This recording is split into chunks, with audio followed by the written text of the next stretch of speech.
তোমার কি কোনো কাজ নেই? শুধু শুধু এখানে জাল ফেলছো? এখানে কোনো মাছই পাবে না। এই ছোট দিঘিটায় কোনো মাছ আছে নাকি বলো? আরে বাবা, এই ছোট দিঘিটায় বড় মাছ না পাই, ছোট মাছ হলেও তো কিছু পাবো, যা রান্না করলে আমাদের দুপুরের খাবার হয়ে যাবে। এই দিঘিটা যে মাছ ধরছো, কেউ যদি কিছু বলে তোমাকে, তখন কি করবে? এই দিঘিটা তো আর তোমার নয়। কি বলছো তুমি গিন্নি? এই দিঘিটায় গ্রামবাসী সবাই তো মাছ ধরে, আমি আজ মাছ ধরছি, তাতে এমন কি হয়েছে? জাল ফেললে তাড়াতাড়ি ফেলো, আমার আবার বাড়ি যেতে হবে। বাড়িতে অনেক কাজ পড়ে আছে। আচ্ছা ঠিক আছে, জাল ফেলছি আমি।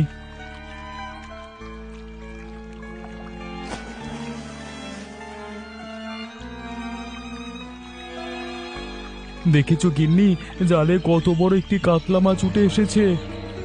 এ তো দেখছি বিশাল বড় কাতলা মাছ। পুরো গ্রামকে ভাগ করে খাওয়ালেও এটা কমবে না। তবে এই কাতলা মাছের খবর পেলে গ্রামে নাকি তুলকালাম কাণ্ড ঘটবে। আরে গিন্নি, তুমি এখন এত কথা বলো না, তাড়াতাড়ি কাতলা মাছ নিয়ে বাড়িতে চলো। এ কি দাদা, তুমি এত বড় মাছ কোত্থেকে পেলে? আমি আজ পর্যন্ত এত বড় মাছ কোনোদিন দেখিনি। আরে আমাদের গ্রামে যে ছোট দিঘিটা আছে না, সেখানেই জাল ফেলেছিলাম।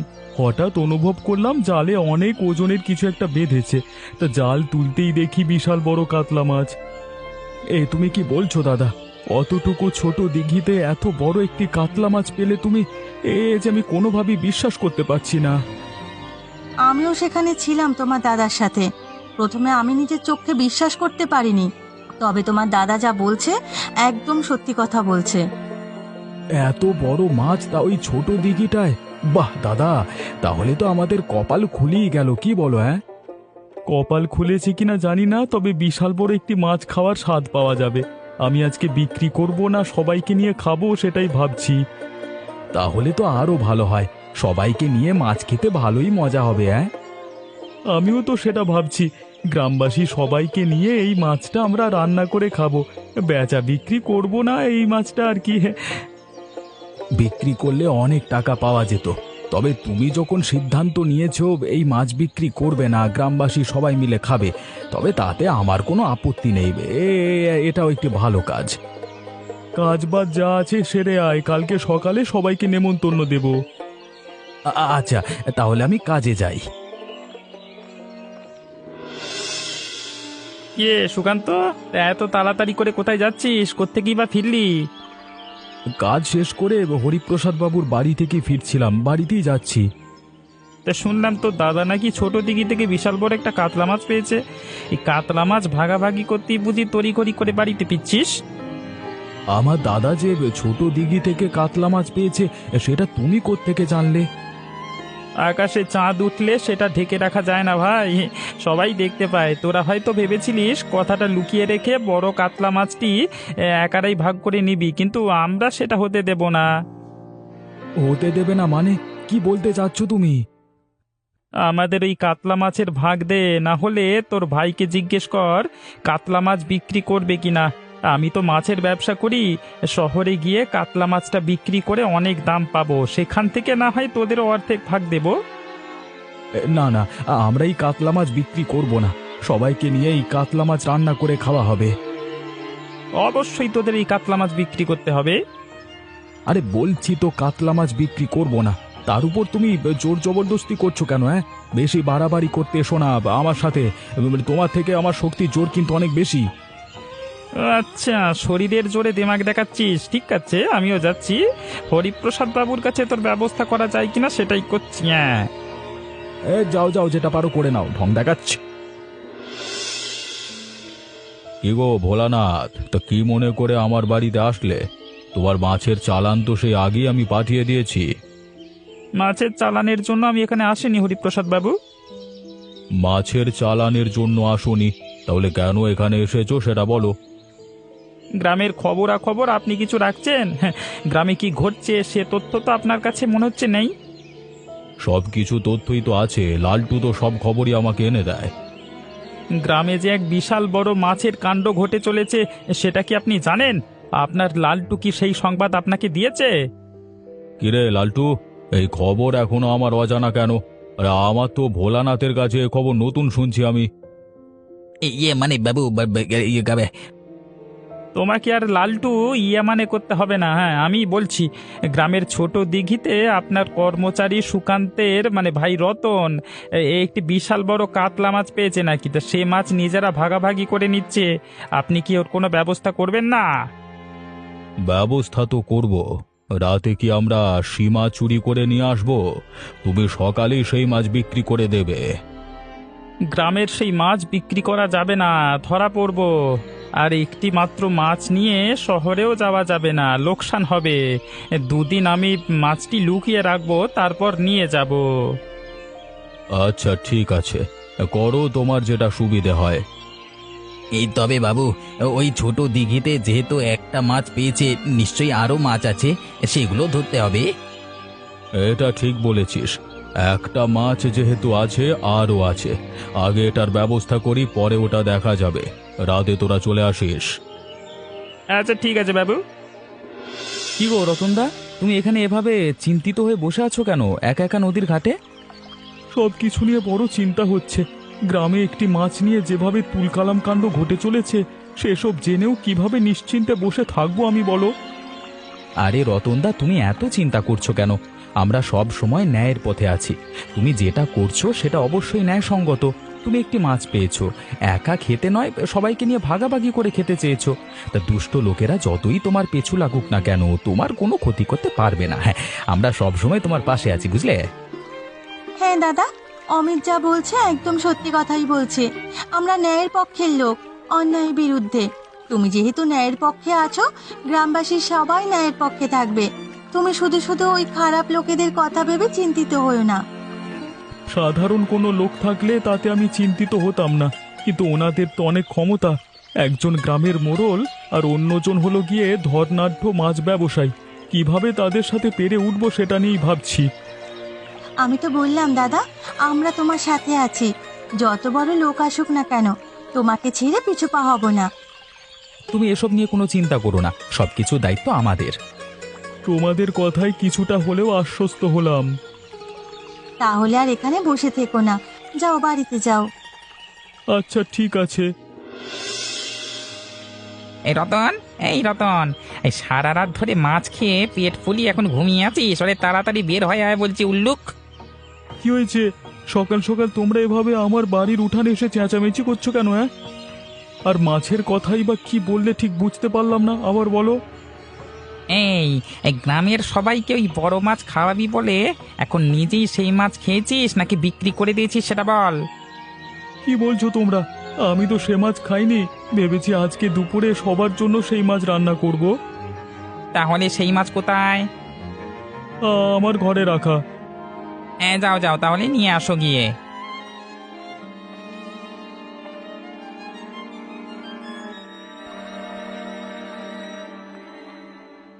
কে রতন, মাছ কোথায়?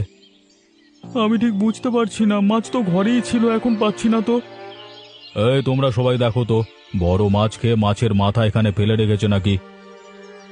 বিশ্বাস করো তোমরা, আমি আর কিছুই জানি না। তোমাকে আর বিশ্বাস করবো আমরা? হ্যাঁ বেটা উজবুক। আমাকে বিশ্বাস করতে হবে না, শুধুমাত্র আমাকে একটা সুযোগ দাও, আমি এই সত্যটা বের করে ছাড়বো। আচ্ছা, তোমাকে একটা সুযোগ দেওয়া হলো, তুমি এই সত্য বের করবে, না হলে তোমার বিচার হবে। তোমরা সবাই চলো এখান থেকে। কিরে সুকান্ত, আজকে এত তাড়াতাড়ি কাজ থেকে ফিরে এলি? কাজ শেষ হয়ে গেছে নাকি? তোর শরীর খারাপ করছে নাকি? কি হয়েছে? এমন কিছুই না দাদা। তাহলে চলে আসলি কেন? এমনিতেই তো দেখছিস আমাদের অবস্থা তেমন একটা ভালো নয়। এ সময় কাজ করলে কিছু টাকা পেতাম, তো এভাবে কাজ থেকে ফিরে আসা তো উচিত হয়নি। আমি ইচ্ছে করে কাজ থেকে ফিরে আসিনি দাদা। তাহলে কি হয়েছে? কেন ফিরে এসেছিস? হরিপ্রসাদ বাবু আমাকে কাজ থেকে বিদায় করে দিয়েছেন। তিনি বলেছেন আমাকে নাকি আর কাজে আসতে হবে না, তিনি আমাকে আর কাজে রাখতে পারবেন না। কি বলছিস তুই এসব? শুধু শুধু হরিপ্রসাদ বাবু তোকে কাজ থেকে বের করে দিলেন? তুই কি কোনো অন্যায় কাজ করেছিলিস নাকি? না দাদা, আমি কোনো অন্যায় কাজ করিনি। তিনি বলেছেন আমার মতো চোরেদের নাকি সে কাজে রাখবেন না। কখন কি তার বাড়ি থেকে চুরি করে নিয়ে যায় কে জানে। কিন্তু আমরা তো কিছু চুরি করিনি। তিনি বলেছেন আমরা নাকি গ্রামবাসীর হক মেরে খাচ্ছি। মানে চুরি করে সব একা রেখে দিয়েছি সব কিছু। থাক থাক, ওসব কথায় কান দিস নে। ওপরওয়ালা যেহেতু আছে, সত্যটা একদিন না একদিন বেরিয়ে আসবে। তুই মন খারাপ করিস না ভাই, অন্য কাজের ব্যবস্থা হবে। আচ্ছা ঠিক আছে দাদা, আমি দেখি অন্য কোথাও কাজ পাই কি না। কিরে রতন, তা কি মনে করে আমার বাড়িতে আসলি? এখন কি তুমিও আমাকে চোর বলবে বুড়িমা? তোমার বাড়িতে আসতে বারণ করবে? চলে যাব তোমার বাড়ি থেকে নাকি? আরে আমি কেমন মানুষ সেটা তুই ভালো করেই জানিস, আর তুই কেমন মানুষ সেটা আমিও ভালো করে জানি। তুই যে কোনো মাছ চুরি করে খাসনি বা বিক্রি করিসনি সেটা আমি ভালোভাবেই জানি। কেন এসেছিস সেটাই জানতে চাচ্ছি। বুড়িমা, তুমি তো আমাকে সবসময় সাহায্য করো, এবারও তুমি আমাকে একটু সাহায্য করো না গো। তুমি আমাকে একটু সাহায্য করলে সত্যটা উন্মোচন করতে পারবো আমি। আমি কি সাহায্য করতে পারি তুই বল, আমি সব রকম সাহায্য করতে প্রস্তুত। তুমি জানো আমি তো একটি বড় বিপদে পড়েছি। এই বিপদ থেকে আমাকে বাঁচার একটি উপায় বলে দাও, কিভাবে আমি সত্যটা বের করে নিয়ে আসতে পারি সবার সামনে। তুই একটা কাজ করতে পারিস। কি কাজ করতে পারি বলো বুড়িমা? যারা তোর বাড়ি থেকে মাছ চুরি করেছে এবং তোর নামে বদনাম ছড়িয়েছে, তারা নিশ্চয়ই জানে তুই ওই ছোট দিঘি থেকে এই বড় মাছটা পেয়েছিস। আমার মতে তারা অবশ্য সেই দিঘিতে মাছ ধরার লোভে আবারও যাবে। এই লোকজন নিয়ে রাতে সেখানে পাহারা দিবি। ওরা যখনই চুরি করতে আসবে ধরে ফেলবি, সত্য উন্মোচন হবে। কবে আসবে সেটা কিভাবে বুঝবো? কবে আসবে বা আসবে কিনা সেটা আমি জানি না। আমি তোকে একটা বুদ্ধি দিলাম মাত্র। কিছুদিন পাহারা দিয়ে দেখ, কাজে লাগতে পারে। তোমাকে ধন্যবাদ বুড়িমা, আমি তাহলে গেলাম। সবাইকে ব্যাপারটা জানাতে হবে। হরিপ্রসাদ বাবুর আর খেয়ে দিয়ে কোনো কাজ নেই। ভোলানাথকে নিয়ে কি কাজে যে গেছে কে জানে। আমাকে নিয়ে যাবে না, আমাকে পাঠিয়েছে মানে ওই চুরি করবার জন্য মাছ। তিনি গিয়েছিলেন ভোলানাথকে নিয়ে। হ্যাঁ, এখন আমি একা কিভাবে যে কি করি ভয় লাগছে। দূর কলা, যাই হোক গিয়ে জাল ফেলি।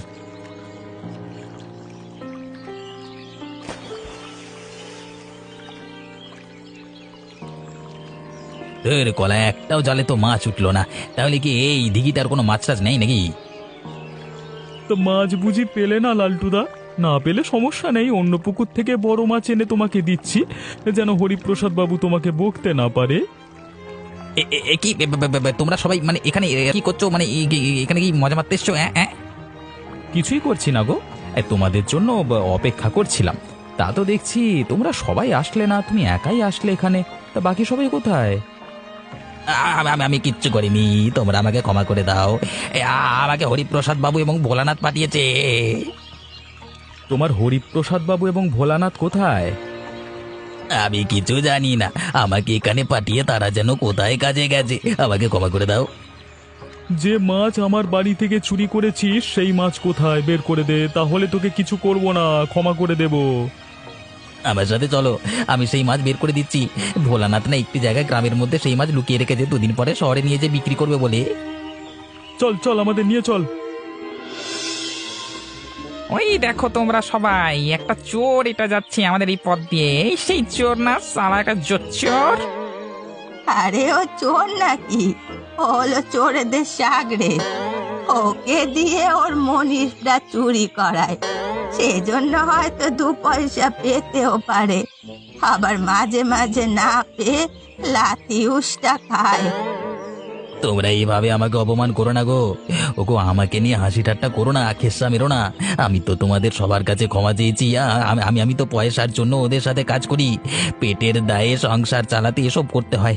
আমাকে না হলে মানে কোনো এক সময় এসব খারাপ কাজের সাথে মানে কোনোদিন জড়িত হতাম না আমি।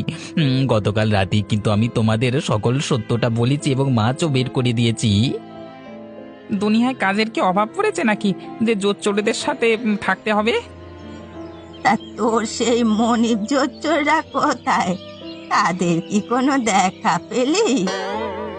না না, আমি সেখানেই গিয়েছিলাম, তাদের কোনো দেখা পাইনি। তাদের যদি কোনো দেখা পাই তাহলে তোমাদের কাছে বলবো। আমরা দুপুরে ছোট দিঘির সেই বড় রুই মাছ দিয়ে গ্রামের ভোজের আয়োজন করছি, যদি খেতে চাস সেখানে চলে আসিস। আচ্ছা ঠিক আছে, তা তা দেখবো পরে, এখন আমি যাই। হ্যাঁ,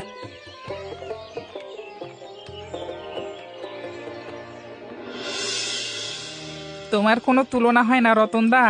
মালু দিদি, তোমাকেও বলছি, তোমার হাতের যা রান্না, আমার সাত পুরুষে এমন রান্না কেউ খেয়েছে নাকি কে জানে।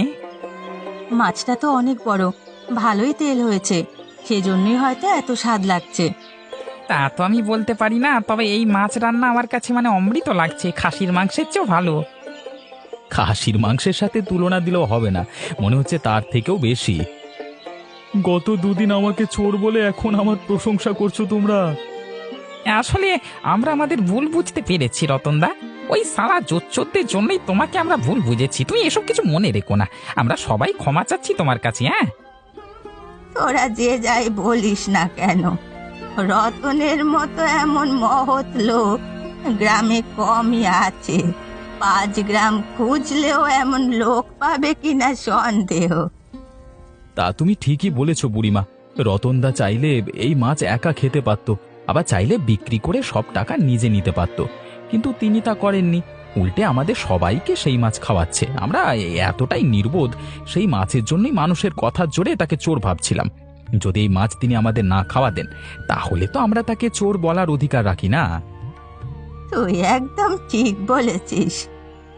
সেটা ভেবে এখন খারাপ লাগছে, তখন এত সব মাথায় আসেনি। ওই মোড়ল এসে আমাদের সবাইকে উস্কে দিয়েছে, তখন আর আমরা ভাবতে পারিনি। তখন ভেবেছি আমাদের মাছ বুঝি রতনদা চুরি করেছে। আসলে এটা আমাদের মাছই ছিল না, ছিল রতনের মাছ। রতনদা, তুমি মহৎ মানুষ গো, আমাদের ক্ষমা করে দাও। সেসব মনে রাখিনি আমি কিছুই। এসব মনে রাখলে তোমাদের তো আর মাছ খাওয়াতাম না। এভাবে তোমরা সবাই খাবার খাও, আমি তোমাদের ক্ষমা করে দিয়েছি। যাও যাও যাও। এ কি হরিপ্রসাদ বাবু এবং ভোলানাথ, আপনারা এখানে এসেছেন কেন? আপনাদের এখানে তো কোনো কাজ নেই, কোনো চোরেদের ঠাঁই এখানে নেই। আরে এত কথা বলছো কেন? আরে খাবার রাখো, আগে এই শালাদের ধরো, তারপর শাস্তি পাওনা হয়ে আছে, মারবো।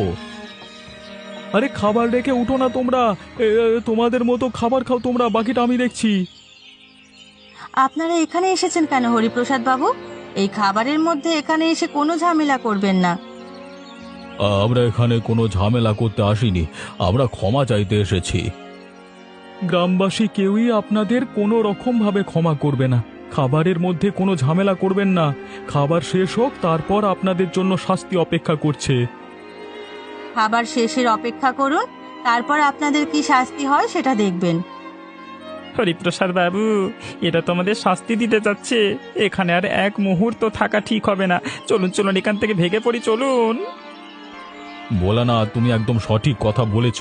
এখানের অবস্থা তেমন একটা ভালো না। আবার শেষ হলে কখন এরা আমাদের উপর হামলে পড়ে বলা যায় না। চলো চলো এখান থেকে চলো। ওই দেখ দেখ, সবাই যতটা পালিয়ে গেল রে, ওরে ধরতে হবে রে, পালাতে দেওয়া যাবে না মালগুলোকে। তোমরা খাবার খাও, তোমরা খাবার খাও, খাবার খাওয়া শেষ করো। ওরা আর পালিয়ে যাবে কোথায়? পাপের শাস্তি অবশ্যই ওনাদের ভোগ করতেই হবে। হ্যাঁ বাবু, আপনি এত দেরি করে আসলেন কেন? এত দেরি করলে হবে? গ্রামবাসী এইদিকে সব ছুটে আসছে, সেটা তো বলা যায় না কখন। আমি যতটা সম্ভব তাড়াতাড়ি করবার চেষ্টা করেছি রে। আমি তো আর তোদের মতো জোয়ান লোক না, দৌড় আসতে পারি না, তাই আমার একটু দেরি হচ্ছে, হাঁপানি হচ্ছে। তা কোন দিকে যাব এটাই তো বুঝতে পারছি না। কোন রাস্তায় গেলে সোজা গ্রাম থেকে পালিয়ে যেতে পারবো বলুন তো? সেটাই তো ভাবছি। রাস্তা ধরে গিয়ে যদি দেখি গ্রামবাসী সামনে পড়েছে তখন কি হবে? কি হরিপ্রসাদ বাবু, ভোলানাথ দা, ব্যাগ গুছিয়ে কোথায় যাচ্ছ তোমরা? কিরে লালটু, তুই এখনো যাসনি গ্রাম ছেড়ে? হ্যাঁ, তাড়াতাড়ি আমাদের সাথে চল, ওরা এসে তোকে আলু ভর্তা করে দেবে। এ সমস্যা নেই, আমার গ্রাম ছেড়ে আপনাদের মতো মানে কাপুরুষদের মতো পালাতে হবে না। হ্যাঁ, তোরা এত বড় মুখ হয়েছে, আমাদের কাপুরুষ বললি? যারা গ্রাম ছেড়ে এভাবে চোরের মতো পালিয়ে যায় তারা তো কাপুরুষ। তুই গ্রামে থাক না, তারপর দেখ তোর কি হয়। আমার সাথে সমঝোতা হয়ে গেছে, ওরা যা চেয়েছে আমি সেটাই করেছি, ওরা আমাকে এখন ক্ষমা করে দিয়েছে। আপনাদের পথ আপনারা মাপুন। দেখলেন হরিপ্রসাদ বাবু, আপনার চেলা এক নিমেষে পাল্টি মেরে দিল। ওরে হাতি করতে পড়লে চামচিকে তো লাথি মারে রে, জানিস তো। আপনি এখন হাতি নন বাবু, আপনি এখন চামচিকা। যান যান যান তা যান, তাড়াতাড়ি যান, পালান, এই গ্রামবাসী আসলো বলে। ভোলানাথ চলো ভাই, 1 মিনিট এখানে দেরি করা যাবে না ভাই, চলো চলো চলো, উদুম মারবে না হলে এসে, চলো তাড়াতাড়ি চলো তাড়াতাড়ি চলো তাড়াতাড়ি।